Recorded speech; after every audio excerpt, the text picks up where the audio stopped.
The life and tragic end of Irene Ryan is so sad, and even after all these years, her story continues to leave fans in tears. Best known for her unforgettable role as Daisy Mae Granny Moses on the hit television series The Beverly Hillbillies, Irene Ryan became a household name in the 1960s, charming audiences with her sharp wit, fiery personality, and comedic timing that seemed effortless. To millions, she was Granny, the tough, no-nonsense matriarch whose antics brought laughter into living rooms across America. But while Irene's on-screen character was full of energy and humor, the truth about her real life was very different, marked by struggles, heartbreak, and ultimately a tragic end that shocked those who admired her most. Born in 1902 in El Paso, Texas, Irene Ryan grew up in a modest family and dreamed of making people laugh from a very young age. She began performing as a teenager, first in vaudeville before moving on to radio, film, and eventually television.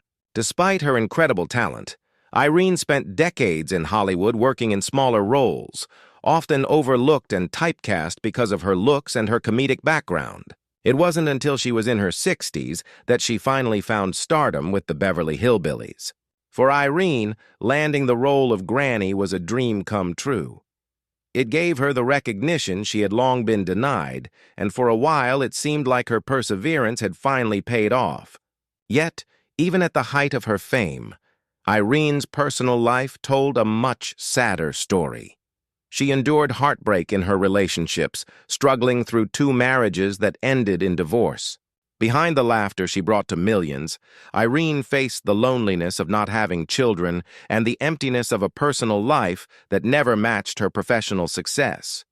Friends described her as a woman who gave everything to her career, often at the cost of her own happiness. While her audiences saw a vibrant, hilarious woman full of life, those closest to her knew she carried a quiet sadness that never truly went away.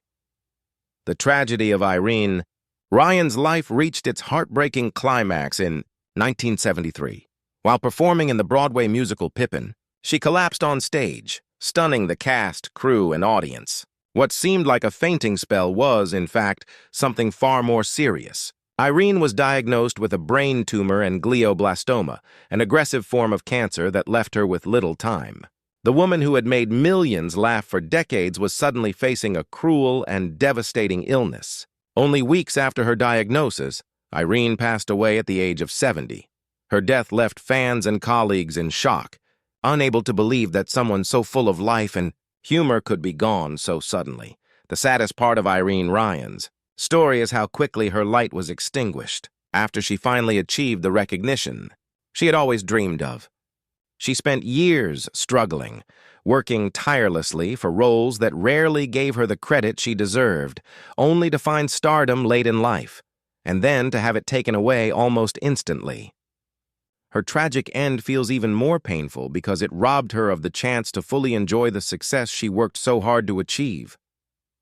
Today, Irene Ryan is remembered not just as Granny, but as a woman of immense talent and determination who overcame obstacles to bring joy to millions. Her legacy is bittersweet. The laughter she created continues to live on, but the truth of her struggles and the tragedy of her untimely end make her story deeply moving. The life and tragic end of Irene Ryan is indeed so sad, reminding us that even those who bring the most happiness to others often carry the heaviest burdens themselves.